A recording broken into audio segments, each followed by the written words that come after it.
De frente. ¿Qué tal? Les saludo con afecto, soy Víctor Hugo Hernández, bienvenidos a una emisión más de Frente, donde junto con compañeros periodistas del sistema de meganoticias repartidos prácticamente en toda la República Mexicana, analizamos problemáticas sociales, políticas, económicas que aquejan al país. Saludo con afecto a mi compañero y amigo José Ignacio Tapia de Meganoticias León, Guanajuato. ¿Qué tal, José Ignacio? Te saludo, ¿cómo están las cosas allá? ¿Qué tal, Víctor? ¿Cómo estás? Muy bien, afortunadamente, un ambiente agradable en el estado de Guanajuato, un estado que crece económicamente más que cualquier otro en la República Mexicana. Así es, vaya que crece Guanajuato, enhorabuena. Bien, en los siguientes minutos plantearé 5 preguntas o conceptos relacionados con los temas que consideramos están en el ánimo de la opinión pública y que merecen ser comentados. Tendremos 3 minutos para desarrollarlos y debatir si es necesario, podremos estar de acuerdo o no, de eso se trata. Este año, entrando ya en los temas, es considerado por los especialistas como uno de los años más difíciles, el año más violento en las últimas 2 administraciones y desde que se lleva registro de la violencia. Según datos del Semáforo Delictivo, un proyecto social comandado por gente de la sociedad civil, este es el peor año de inseguridad en la historia reciente de México. De septiembre de este año se habla ya contabilizados casi 15,000 ejecuciones. Esto lleva a la pregunta, ¿la inseguridad, otro gran fracaso? Víctor, de acuerdo a los datos que tú das adicional, se habla por parte de la Secretaría de Gobernación que en los últimos 10 años 200,000 personas han muerto en este país, en esta lucha del crimen organizado. Si hablamos de 200,000 personas en 10 años, es algo así como la población, como desaparecer Irapuato, Tonalá, Mazatlán o Tijuana, cuya población de habitantes es aproximadamente de 200,000. Estamos hablando de homicidios dolosos. A eso tendríamos que sumar las desapariciones, que son 30,000. Todo te lo estoy hablando en 10 años de esta administración. De acuerdo a la encuesta nacional de victimización, también ahí hay otro tema importante. ¿Qué es lo que más le preocupa al mexicano? Al mexicano, el 90% de los mexicanos habla que su preocupación máxima es la inseguridad. La inseguridad independientemente de la ejecución. El robo a casa habitación con crecimientos altos, una tasa muy elevada en el país. Y si tomamos en cuenta que eso es lo que se contabiliza, sin contar aquel delito que no llega a una agencia del Ministerio Público, ese que se comete en la casa, que se roban el triciclo y no aparece como denunciado al Ministerio Público. 90 de cada 100 delitos no son querellados, y esto obviamente habla de una gran cantidad de inseguridad que se está percibiendo en esta sociedad. Las víctimas del delito, ese es otro punto. 21 millones de personas víctimas del delito de cualquier tipo, desde el orden federal, el estatal, hasta las faltas administrativas que se suman en los siguientes municipios. Dicen, José Ignacio, la desconfianza que hay de al margen de las cifras para la policía. Muy bien, dicen que al margen de las cifras está el tema de la percepción. ¿Sí? Y yo creo y coincido contigo, no sé, la percepción es de inseguridad. Teníamos un dato alarmante. La mayor parte de los mexicanos ya no quieren salir en las noches. Hay una percepción de inseguridad también generada por la partidización, ¿eh? Ah, no, la parte más peligrosa de una mujer no es estar en su casa, es andar en la calle. ¿Sí? La mujer es víctima. En Guanajuato totalmente los feminicidios se han disparado notablemente. En lo que va del presente año llevamos 19 feminicidios en esta entidad de los 46 municipios que conforman el estado de Guanajuato. Mujeres a quienes les roban su bolso, mujeres a quienes les quitan sus pertenencias, mujeres que son lesionadas en este enfrentamiento entre los delincuentes. Es decir, la mujer vive en la calle un aspecto de temor, de miedo. ¿Sí? Caray, vaya que tenemos una situación difícil en materia de seguridad. Y mira, bueno, pero esto nos lleva inevitablemente a tener que preguntar, bueno, ¿quiénes son los responsables? Porque finalmente se habla de que la sociedad es copartícipe, pero también el gobierno tiene responsabilidad. Aquí hablaríamos sobre responsabilidades. ¿Quiénes son los responsables?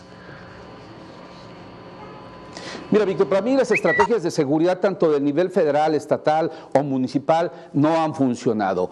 En León, Guanajuato, se ha hecho un estudio, por poner un ejemplo, el mismo gobierno local, de que quién es el responsable de la inseguridad. Resulta que en el robo, en el asalto, en el homicidio, es el municipio, la ciudadanía ve que es el policía municipal de proximidad, independientemente que habría que ver la función que realiza de investigación en la procuración y impartición de justicia a los ministerios públicos y lo que hace la federación mermada con un número muy reducido de elementos federales en todo el territorio mexicano, las instituciones, el sistema de justicia oral penal garantista, que es otro tema, que haces una reparación del daño y el delincuente dice, con permiso, me voy, hizo la reparación y el temor de que está fuera. La gente se siente más segura cuando está en prisión, que está compurgando una sentencia firme y condenatoria, pero este sistema lleva a la salida de los delincuentes, por consiguiente dice, pues pagó los 30,000 pesos, ya está fuera.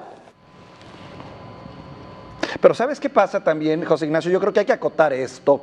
Al margen de la legalidad de las leyes, que es cierto, son muy cuestionadas en muchos sentidos, si hablamos de responsabilidad tendríamos que mencionar los diferentes órdenes de gobierno. Y yo creo que aquí los gobernadores tienen una responsabilidad enorme.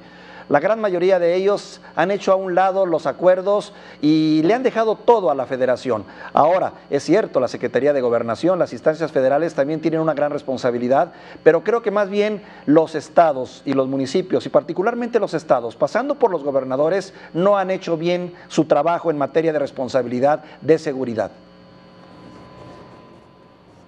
El tema es de que se empieza a partidizar, Víctor. Si se roban el combustible es delito del orden federal. Si hay un ejecutado es del orden federal. Pero a ver, aclaremos, un ejecutado no tiene que ser del orden federal. Si hay dos grupos delictivos que se están peleando la plaza, el asesinato está por encima de la aportación de un arma de fuego, sea de uso exclusivo del ejército, R-15, un cuerno de chivo. Entonces, por consiguiente, la investigación de los delitos corresponde exclusivamente al Estado, pero se lanza la bolita de un lado hacia otro. Que si la presencia del ejército mexicano viene a reducir el combate al robo de combustible, mientras estén los militares en la zona va a reducirse, pero eso es un efecto hormiga, va a crecer delito de otro lado. Que si mandan a 500 federales a la zona, pues son situaciones mediáticas. Aquí se necesita hacer un trabajo de investigación y pegar a los blancos específicos, irlos mermando. ¿Y dónde les pegas si no es en el bolsillo, en esa parte donde tienen que atacar? Pero en esta es el municipio, es el estado, es la federación, y el municipio mermado no tiene elementos suficientes, ni la federación ni el estado, para afrontar la situación actual.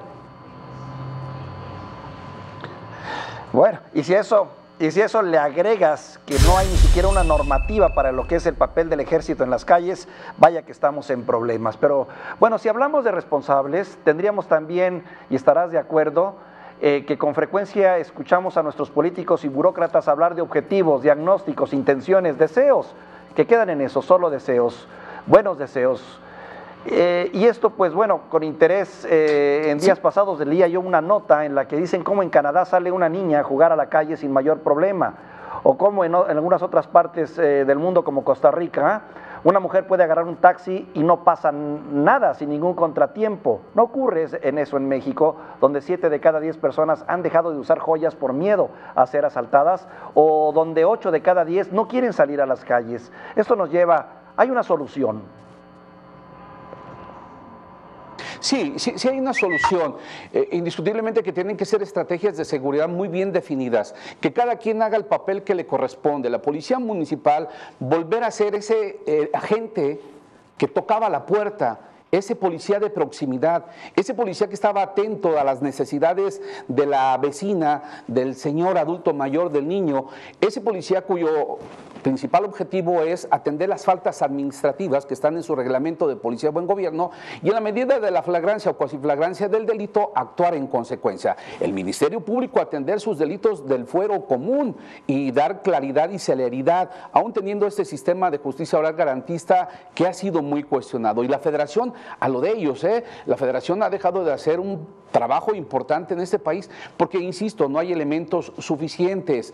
Cada vez más es el número de personas que quiere ser policía. ¿Por qué? porque pues, no son bien remunerados los policías, porque el policía simple y sencillamente es el que enfrenta una inseguridad muy compleja, también al igual que el propio ciudadano. ¿Dónde está el ciudadano? El ciudadano debe de preocuparse por su autoprotección, el ciudadano debe de ser vigilante y garante de su casa, en su colonia, partiendo de eso, debe de denunciar, sea si se sigue o no se sigue el delito, pero tiene que existir. Hay un triángulo que podemos decir, sí, es la autoridad, es la sociedad, el ciudadano, y también el otro gran punto, el apoyo de la tecnología. Yo veo como asombro como en algunas ciudades, como en la propia Ciudad de México, las cámaras han hecho la diferencia. Cuando menos, si no hay una justicia o un golpe a la impunidad, cuando menos podemos darnos cuenta quiénes están haciendo mal las cosas o quiénes hacen delitos. Pero fundamentalmente es un triángulo donde tres factores juegan: sociedad, gobierno y, bueno, con apoyo de la tecnología.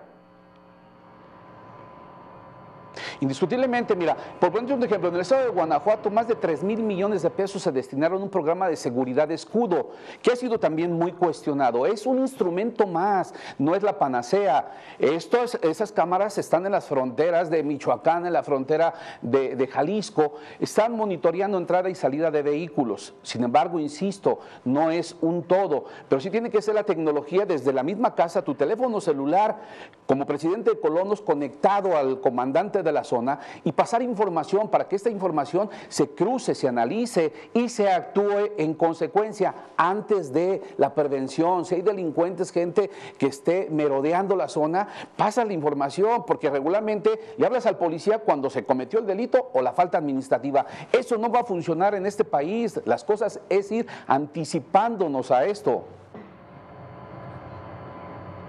Definitivamente. Ahora, tenemos que sumar también lo que hacen los jueces, es otro tema aparte, si no se ataca la impunidad, bueno, en el tema de las soluciones, pues. Pero si buscamos encontrar caminos y causas, algunos años habríamos dicho que la pobreza no es necesariamente un detonante de inseguridad, pero está claro que a mayor pobreza y marginación tenemos problemas. Un ejemplo son nuestros jóvenes. Buscan salidas desesperadas, muchos de ellos, y una de ellas es la delincuencia. Y quienes tienen trabajo también enfrentan el drama de los bajos salarios. Los mexicanos, lo sabemos ahora, estamos en promedio mucho más bajo que otros, ganamos entre 4 y 6 mil pesos mensuales. Esto es, ganan $14 o algo así, que pues va muy por debajo de la media. En Estados Unidos, un trabajador en condiciones similares gana $1,102 como salario promedio diario. En Canadá, si mal no estoy informado, 1,269. Y en México es de 88.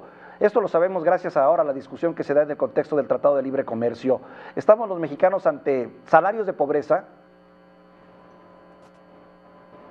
Tú lo has dicho, las cifras son correctas, las que mencionas, el salario que se percibe en Canadá o Estados Unidos. México y Perú son los países en Latinoamérica que menos ingreso salarial tienen. Esos 88 pesos con 36 centavos, ese incremento que se da, el salario está pulverizado, es decir, si tú haces un ejercicio en casa con salario que estás percibiendo mensual, que son aproximadamente 3,000 pesos contra los gastos que tú tienes que hacer, lo que es luz, agua, renta, porque al final del día son familias que no tienen una casa propia, se pulveriza. Entonces, por consiguiente, no hay satisfactores, no pueden, y son empleos que no están inscritos muchos de ellos al Instituto Mexicano del Seguro Social. Por consiguiente, tienes que tener prestaciones, antigüedad e, insisto, acceso a la educación o a un crédito que te puede otorgar el Infonavit. Lamentablemente, son empleos que no están con esta remuneración. Por consiguiente, pues bueno, ¿qué es lo que tienes que hacer? Pagar un hospital general regional, en su escenario mejor, ir por un seguro popular, que por cierto ya también está superado. Lo comentaba y creo que tiene mucha razón. Dice, queremos ver servicios de calidad. Y bueno, basta con ver pues los servicios que uno tiene, la gente que te atiende, la enfermera que te atiende, el policía que te atiende, la gente de tránsito, en fin. Si tomas en cuenta que tiene un promedio de ingresos entre 4 y 6 mil pesos, ¿cuál es la calidad del servicio que te puede dar? ¿Cuál es el sentido de la calidad de vida de esas personas? Ni siquiera existe el servicio, Víctor. Ese es el gran tema. Entonces, ¿qué es lo que hace el muchacho? ¿Es carne de cañón? Pues no estudia. Porque la pobreza no es únicamente alimentaria, pobreza no acceder a los servicios de salud, a la educación. Un pueblo educado es un pueblo con progreso, entonces se le está limitando la posibilidad al muchacho de poder acceder. Guanajuato ha crecido el clúster automotriz, y te lo pongo porque como ejemplo, pero lo que gana una persona en una de esas empresas automotrices es simple y sencillamente 10 veces menos que lo que se está ganando en Estados Unidos o en Canadá. ¿Por qué? Porque el que trabaja en una empresa automotriz no tiene un mando medio, no ha superado, no ha crecido, porque simple y sencillamente no hay educación. Entonces los jóvenes siguen siendo carne de cañón para el crimen organizado, independientemente de que también son víctimas de consumo de droga, y los muchachos del norte del país, para poder consumir la droga cometen delitos, Víctor. Así es. Afortunado tu corredor, como afortunado también el norte del país en ciertos sentidos, algunos estados, pero te vas al centro y sur principalmente y ves las grandes diferencias, ese enorme, enorme mosaico que pues bueno genera la pobreza y con ello la marginación. Esa es nuestra realidad, sí, José Ignacio, no cabe duda. Y bueno, todo esto nos lleva a una serie de conclusiones. Abandonadas, es decir, el crimen organizado todo esto que hemos platicado solas. ¿Sí? Se da en un contexto bastante complicado, no solo en el contexto internacional, sino dentro del mismo país, dentro de nuestra misma nación. El próximo año tendremos elecciones y se discute un proyecto de nación. Esta semana es definitoria, hace unos momentos el presidente de la República acaba de hacer nuevos nombramientos. Y en cuanto a pronunciamientos de aspirantes a la presidencia de la República, prácticamente los tenemos en puerta. Y en fin, y todo esto con una serie de lastres y agravios, presiones de grupos que no quieren perder privilegios o que incluso se juegan su supervivencia. A tu juicio, los grandes retos del 2018. Viene un proceso electoral complicado, muy complicado, en medio de un crecimiento del crimen organizado, en medio de un crecimiento en la pobreza en este país. Veremos, lamentablemente, y espero que sea en menor cantidad, que los partidos políticos utilicen el tema de la inseguridad como bandera política y generar un ambiente mayor de percepción de inseguridad. Dejemos a un lado estos temas partidistas y los dejemos para otra ocasión y pongamos a trabajar en el tema del combate a la pobreza o la inseguridad. Estamos viendo un cambio de estrategias por parte de algunas instituciones muy velado, pero necesitamos políticas públicas profundas. El campo está en el abandono, cada vez hay más ciudadanos mexicanos radicando en la Unión Americana porque no hay satisfactores, el campo está olvidado. Y este también ha sido aprovechado para la presencia del crimen organizado. Dejaremos de estar viendo estos dimes y diretes, las candidaturas independientes, Víctor. ¿Qué va a pasar con esas candidaturas nacionales independientes donde se estarán descalificando? La gente no cree en los partidos políticos, lo hemos dicho una y mil veces, no cree en los gobernantes. La reelección es un tema importante. Hoy el ciudadano tiene la gran capacidad de poder reelegir a su alcalde o a su diputado, pero ¿cómo lograr que la gente salga a las urnas el día 1 de julio? Eso es lo complicado, y este es complicado no únicamente para los partidos políticos, sino también para los encargados de hacer este proceso electoral, que es el INE o en su defecto los institutos electorales en cada estado. Y esto atraviesa por el tema de la legitimidad que es ahora tan cuestionada. Acabamos también aquí en Coahuila de vivir un proceso de judicialización en el que quedaron mal parados el Tribunal Federal Electoral, el INE, porque fueron descalificados, se descalificaron mutuamente, y una sociedad que quedó dividida y polarizada por una elección bastante cuestionada, en donde finalmente quedó el PRI, por ejemplo. Es un ejemplo de esa legitimidad y de esa ausencia con la que ahora comienzan muchos gobiernos.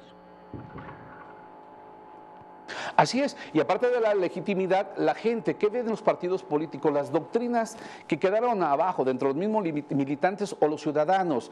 Hoy el PRD puede ir en coalición con Acción Nacional, es decir, tal pareciera que es el ganar por ganar, independientemente de doctrinas o de políticas que sean para el beneficio de todos los mexicanos, es decir, es el gobernante seguir ganando, y la verdad, lamentable descalificación que tienen gobernantes y partidos políticos y legisladores en este país. Entonces, tenemos que despertar a la sociedad, donde desde cada quien, desde nuestra propia trinchera, como medios de comunicación, como ciudadanos, ser participativos y empoderar a la sociedad para que tome decisiones este 1 de julio, que es importantísimo, y no lo general, yo no sé si alcanzaremos el 55-60% de participación ciudadana en una elección federal, que es más o menos el histórico. Estás adelantando ya conclusiones, Arturo. Podríamos concluir haciendo una metáfora que la perilla que abre la puerta del poder atraviesa por la percepción que muchos mexicanos tendremos de qué tan bien se han hecho las cosas,